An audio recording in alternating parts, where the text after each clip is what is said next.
जूझ पाठ का लेखन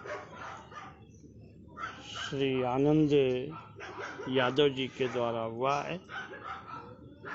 इन्होंने इस पाठ में संघर्ष को बड़े ही व्यापक रूप से दर्शाया है। प्यारे बच्चों, नमस्कार। आज हम लोग जूझ पाठ का अध्ययन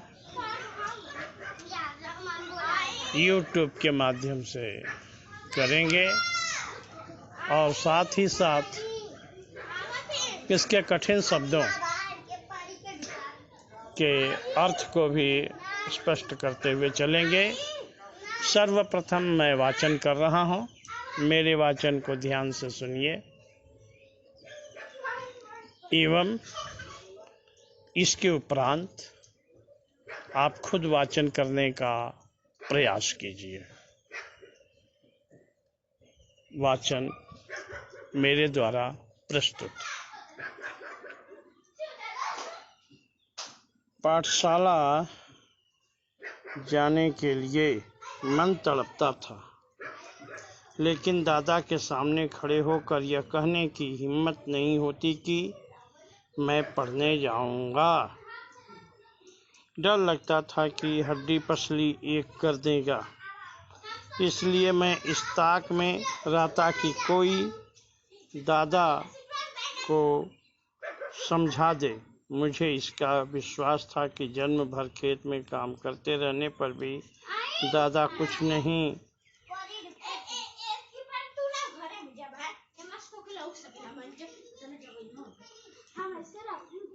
लगेगा। जो बाबा के समय था वह दादा के समय नहीं रहा। यह खेती हमें गड्ढे में ढकेल रही है। पढ़ जाऊंगा तो नौकरी लग जाएगी, 4 पैसे हाथ में रहेंगे, विठोबा आड़ा को की तरह कुछ धंधा कारोबार किया जा सकेगा। अंदर ही अंदर इस तरह के विचार चलते रहते। दिवाली बीत जाने पर महीना भर ईख पेरने का कोल्हू चलाना होता। कोल्हू जरा जल्दी शुरू किया तो दादा की समझ से ईख की अच्छी खासी कीमत मिल जाती। यह उसकी समझ कुछ हद तक सही थी। जब चारों ओर कोल्हू चलने लगते तो बाजार से गुड़ की बहुतायत हो जाती और भाव नीचे उतर आते। उस समय नंबर 1 और नंबर 2 का गुड़ बहुत आता और हमारे जैसे खेतों पर ही बनाए गए नंबर 3 के गुड़ को कौन पूछता। बाकी के किसान दूसरे ढंग से विचार करते थे। उनका मत था कि यदि ईख को और कुछ दिन खेत में खड़ी रहने छोड़ दिया गया तो गुड़ जरा ज़्यादा निकलता है। देर तक खड़ी रहने वाली ईख के रस में पानी की मात्रा कम होती है और रस गाढ़ा हो जाता है, जिसके कारण ज़्यादा गुड़ निकलता है। लेकिन दादा की समझ में गुड़ ज़्यादा निकलने की अपेक्षा भाव ज़्यादा मिलना चाहिए, इसलिए सारे गांव भर में हमारा कोल्हू सबसे पहले शुरू होता था।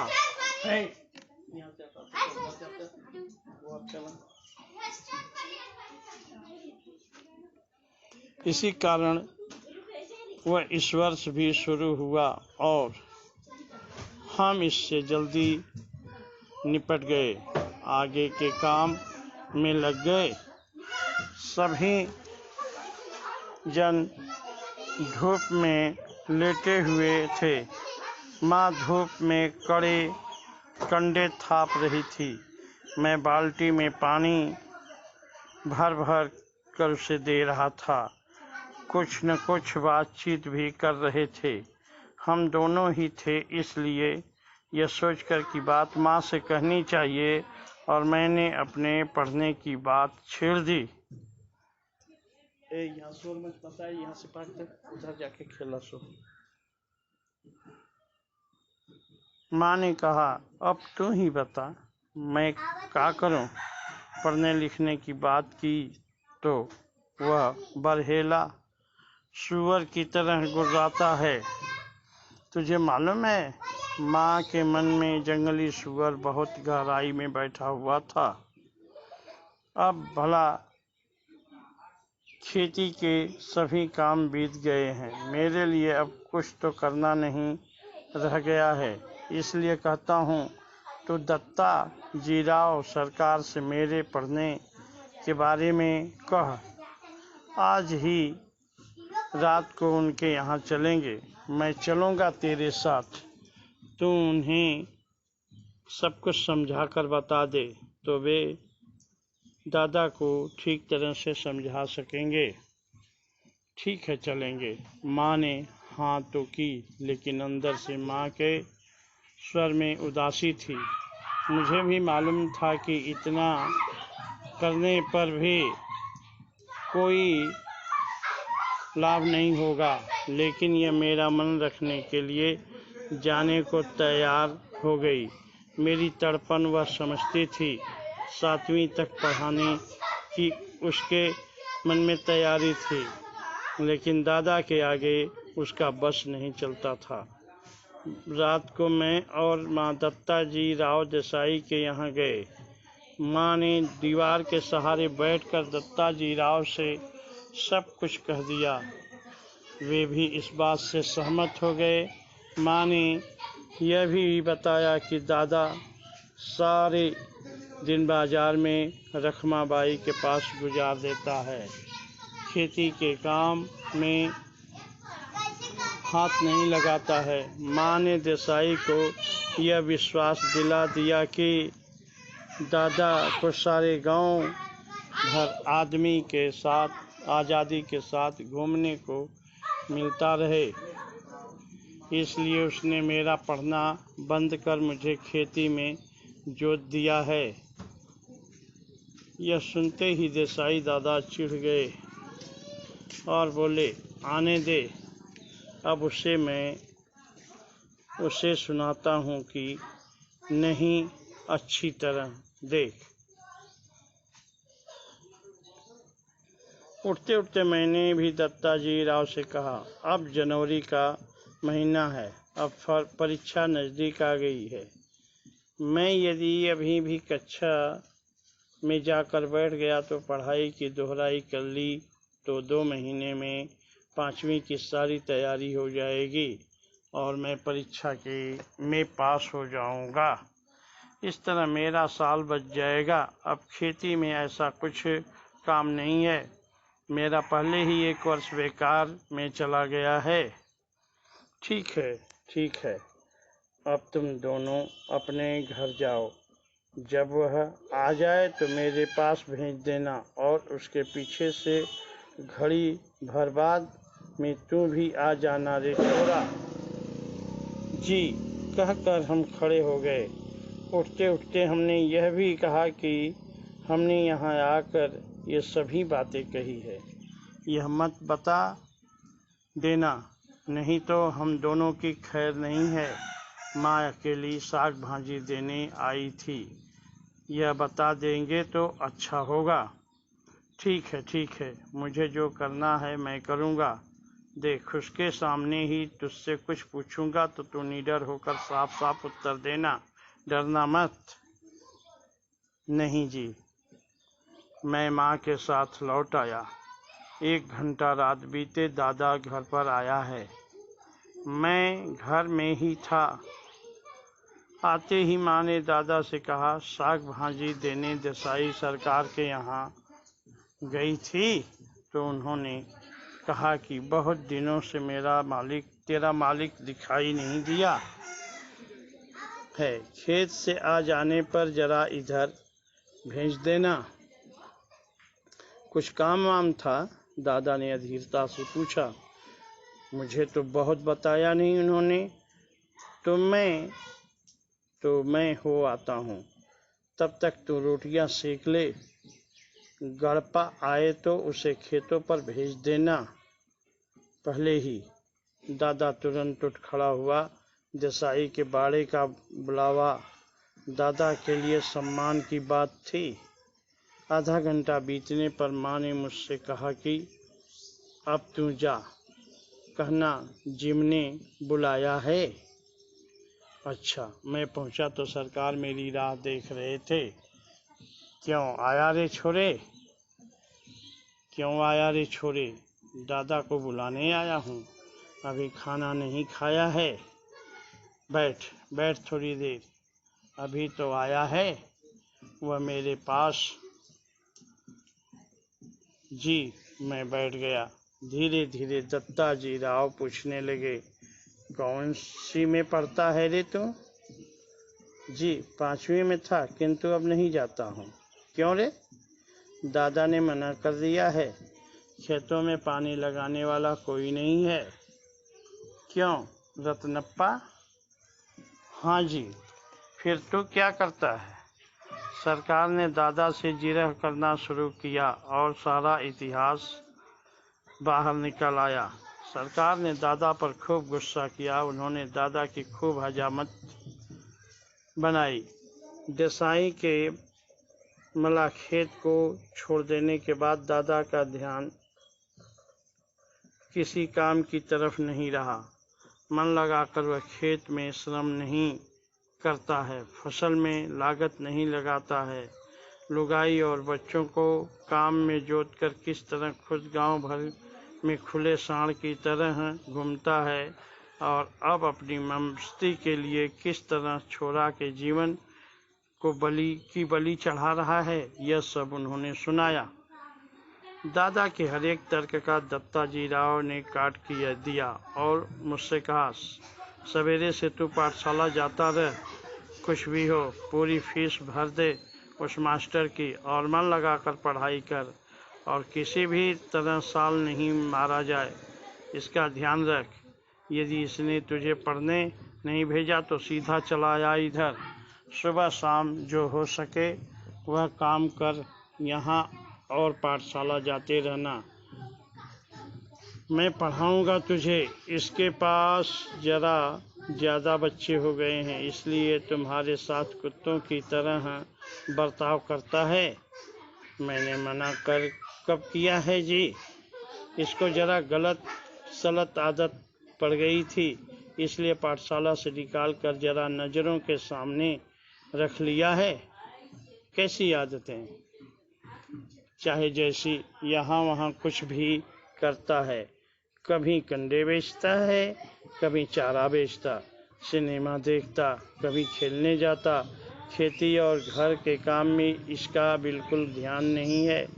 दादा ने मेरे ऊपर अचानक हल्ला बोल दिया। क्यों रे छोकरे?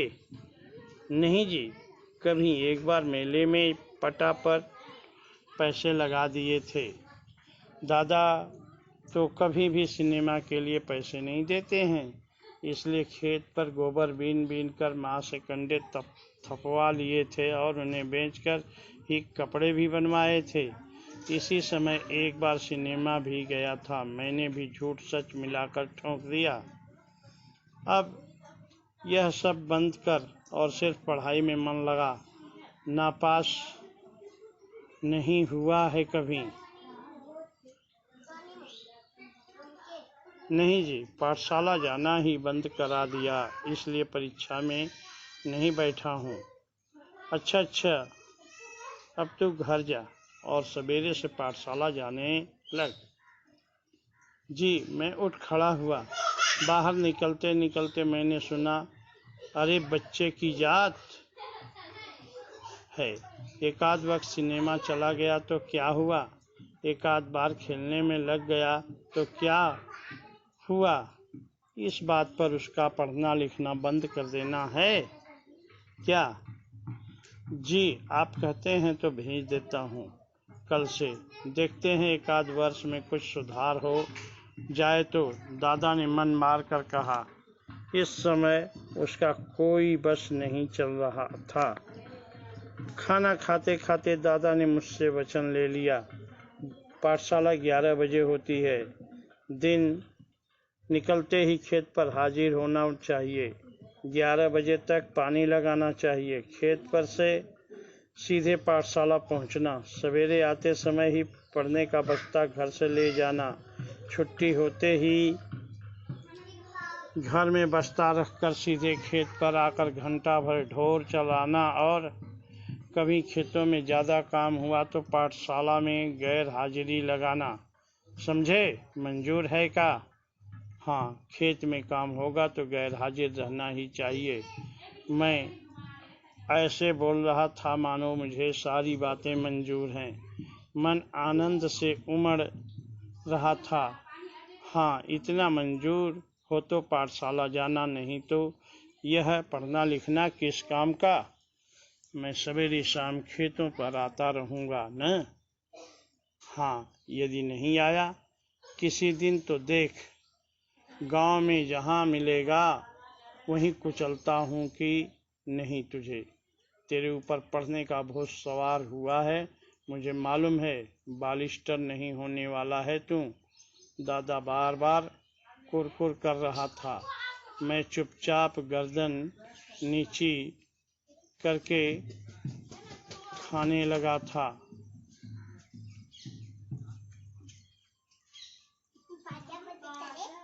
रोते धोते पाठशाला फिर से शुरू हो गई।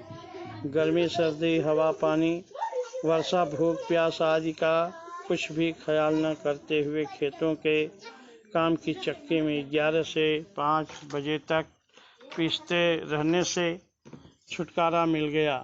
उस चक्की की अपेक्षा मास्टर की छड़ी के मार अच्छी लगती थी। उसे मैं मज़े से सहन कर लेता था। दोपहरी भर की कड़क धूप का समय पाठशाला की छाया में व्यतीत हो रहा था। गर्मी के 2 महीने आनंद में बीत गए। फिर से 5वीं में जाकर बैठने लगा।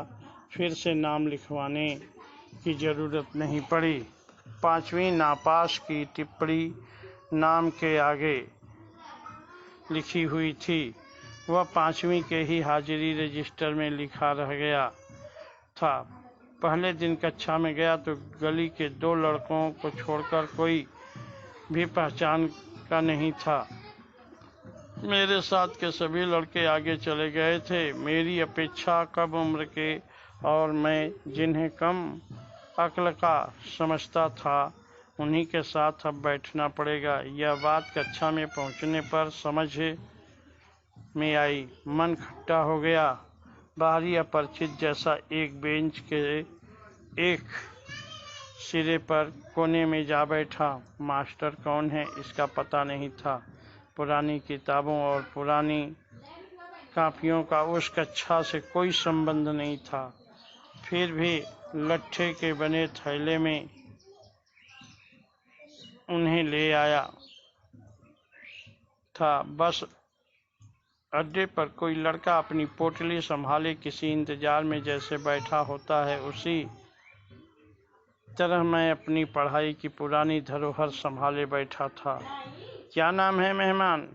नया दिखाई देता है या गलती से इस कक्षा में आ बैठे हो?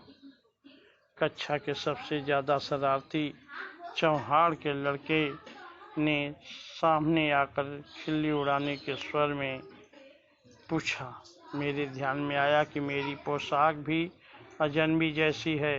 बालगुड़ी की लाल माटी के रंग में मटमैली हुई धोती और गमछा पहनकर मैं अकेला ही था।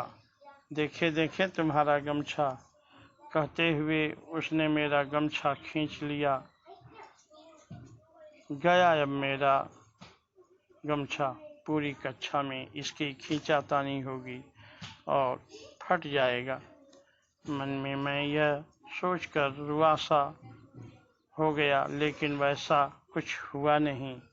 उस लड़के ने उसे अपने सिर पर लपेट लिया और मास्टर की नकल करते हुए उसे उतार कर टेबल पर रखकर अपने सिर पर हाथ फेरते हुए हुश की आवाज़ की। इतने में मास्टर आ गए और वह गुंडा झट से अपनी जगह पर जा बैठा। मेरा गमछा टेबल पर ही रहा। पहले ही दिन इस घटना ने मेरे दिल की धड़कन बढ़ा दी और छाती में धक धक होने लगी। रणनवे मास्टर कक्षा में आए। टेबल पर मटमैला गमछा देखकर उन्होंने पूछा, किसका है रे? मेरा है मास्टर। तू कौन है? मैं जकाते पिछले साल फेल होकर इसी कक्षा में बैठा हूँ। गमछा ले जाए पहले। उसने छड़ी से मेरा गमछा उठाकर नीचे डाल दिया। मैं उसे उठाने गया तो कहा, यहाँ क्यों रखा है मूर्खों की तरह? मैंने नहीं रखा मास्टर, उस लड़के ने मेरे सिर से छीन लिया और यहाँ रख दिया है।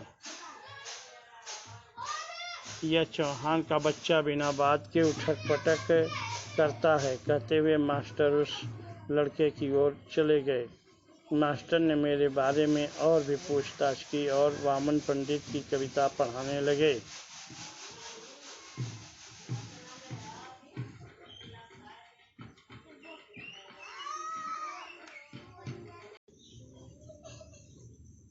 अब कठिन शब्द के अर्थ को देख लिया जाए। तड़पता अर्थ है व्याकुल होना।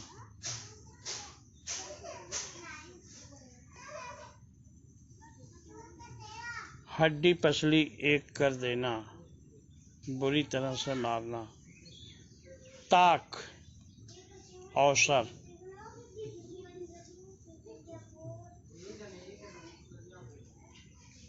कारोबार व्यापार।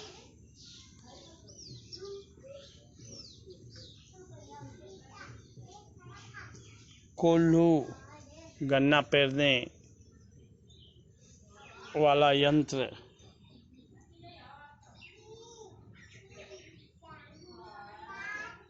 बहुतायत अधिक। गाढ़ा बिल्कुल पूरी तरह रंग चढ़ा देने वाला या पूरी तरह रंग चढ़ा हुआ।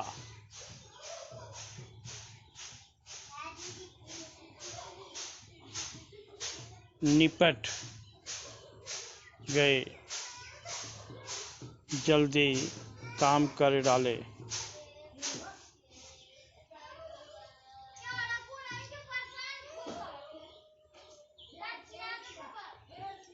छेड़ दी, बात छेड़ दी अर्थात बातचीत करने लगे।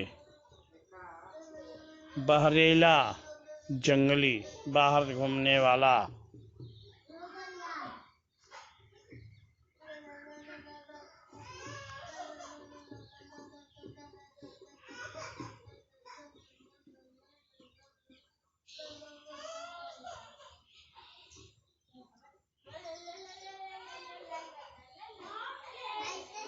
सहमत,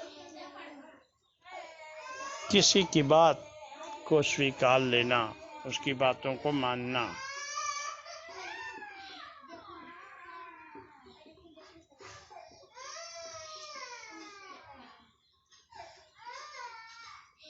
दोहराई, एक बार और प्रयास की, एक बार और पूरा किया।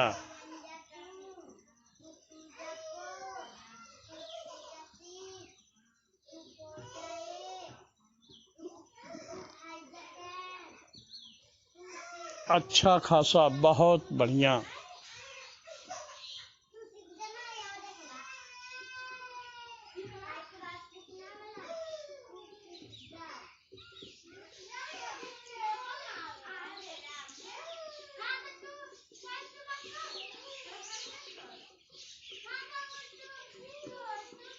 जिमने, खाना खाने।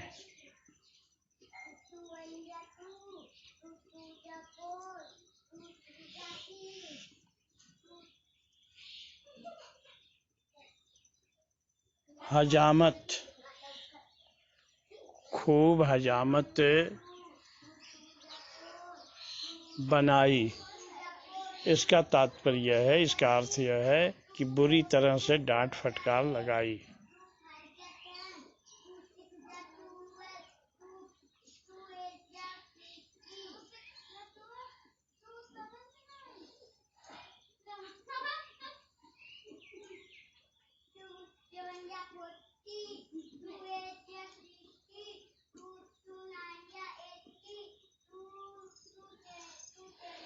मेले में पटापर, मेले में जो तरह तरह के जुए खेले जाते हैं उससे संबंधित।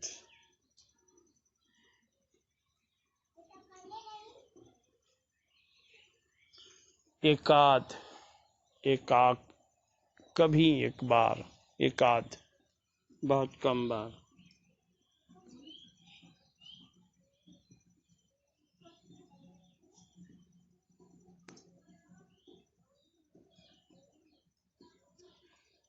गैर हाजिर, अनुपस्थित।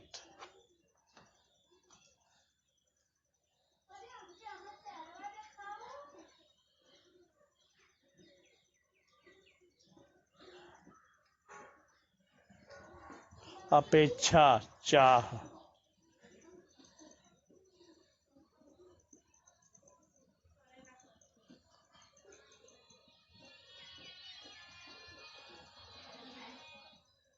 आदि।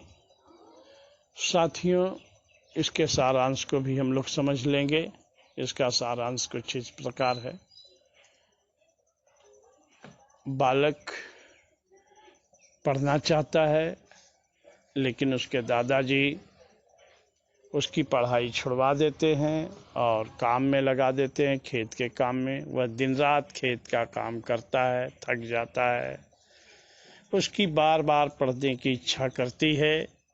वह अपनी इस चाह को, पढ़ाई की बात को अपनी माँ से कहता है और माँ जा कर के गांव के एक प्रसिद्ध व्यक्ति से कहते हैं जिनसे दादा का संबंध होता है, और वह आदमी दादाजी को समझाता है, कहता है कि बच्चे की पढ़ाई ज़रूरी है। लेकिन दादा उसे इस बात पर छोड़ते हैं कि वह 11 बजे तक खेत में काम करेगा और जब भी स्कूल से लौटेगा तो बस्ता घर में रखकर तुरंत वह खेत पर आ जाएगा काम करने के लिए। बालक स्वीकृति दे देता है और वह किसी भी दशा में यह सोचता है कि कम से कम दोपहर को खेत में काम तो नहीं करना पड़ेगा, मास्टर साहब की छड़ी खा लूँगा, उनके द्वारा बताए ज्ञान का अध्ययन करूँगा, दिए हुए सज़ा का अनुपालन करूँगा, स्वीकार करूँगा, लेकिन कड़ी तेज धूप में काम नहीं करूँगा। मैं भी पढ़ लिख करके बहुत आगे बढ़ने की कोशिश करूँगा, क्योंकि पढ़ाई एक ऐसी वस्तु है, पढ़ाई एक ऐसा संदर्भ है, प्रक्रिया है, जिससे कि मानव का विकास होता है। यह विचार उसके मन में कोट कर गई है और वह हर कीमत में स्कूल जाने के लिए तैयार हो जाता है। इस बात की जानकारी पा करके वह और उसकी माता दोनों बहुत खुश होते हैं कि अब दादाजी प्रसन्न होकर के विद्यालय भेजना शुरू कर देंगे। और आगे बालक पढ़ता जाता है। धीरे धीरे मास्टर साहब के प्रभाव में आकर के वह कविता का आकलन करने लगता है, कविता याद करने लगता है, कविता के प्रति रुचि रुझान उसकी बढ़ती है और वह धीरे धीरे एक मेधावी छात्र बन जाता है। तो यहाँ पर इस बच्चे की लगन, निष्ठा और कर्म को दर्शाया गया है कि किसी भी सूरत में वह चुपचाप रहने वाला नहीं है और बच्चा अभावों के बीच में रह कर के खुद उसने अपने आप को ठाना कि मुझे पढ़ना है और उसे और उसके अनुकूल अवसर जो है धीरे धीरे प्राप्त भी हुआ। तो हमें जीवन में संघर्ष करना चाहिए, संघर्ष ही हमारा मुख्य लक्ष्य होना चाहिए। कभी भी आनाकानी हमें किसी भी प्रकार की इस संदर्भ में नहीं करनी चाहिए। यह रहा इसका संक्षिप्त सारांश।